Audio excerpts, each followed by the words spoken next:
प्रत्येक व्यक्ती इथं या ठिकाणी कोणत्या आशेने येतोय की मला इथं व्यक्त होता येतं, मला इथं ऐकलं जातं, माझा प्लॅटफॉर्म आहे, हा माझी सेफ स्पेस आहे, माझी फॅमिली आहे.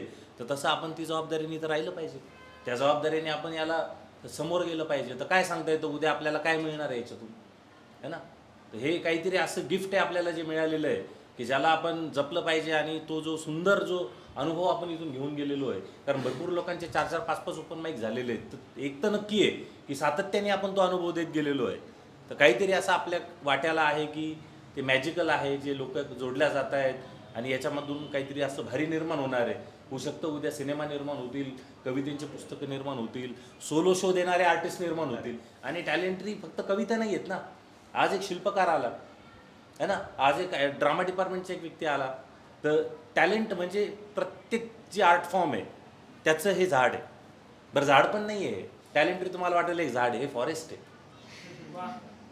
पण त्यासाठी आपल्याला त्या झाडाखाली शांतपणे बसावं लागेल.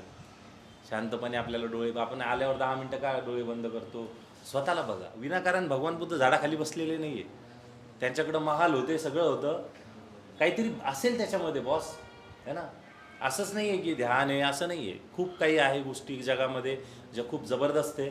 फक्त आपल्याला काय करावं लागेल, त्याला तशा त्या एनर्जीच्या लोकांना भेटावं लागेल आपल्याला. त्या एनर्जीच्या लोकांच्या सानिध्यात जावं लागेल आपल्याला, ज्याने 40 वर्ष दिलेले आहेत. मग आपण त्याचं छोटंसं एक इसेन्स जो आहे तो घेऊ शकतो. कारण त्या ताकदीचे लोक आहेत समाजामध्ये. त्यांच्या फक्त आपण बाजूला जरी उभं राहिलो ना, तर ती एनर्जी घेऊन आपण आपलं कामाला लागू शकतो. इतकी जबरदस्त गोष्टी आहे. तर कला आपल्याला पॉवरफुल बनवते, आनंदी बनवते. आणि मला वाटतं की ती बांधिलकी घेऊन आपण आज इथून निघूयात आणि पुढचा शो तुम्ही डिझाईन करा. आणि असंच आपल्याला कायम एकत्र यायचं आहे, साथ सोडायची नाही आहे. ठीक आहे, थँक्यू व्हेरी मच.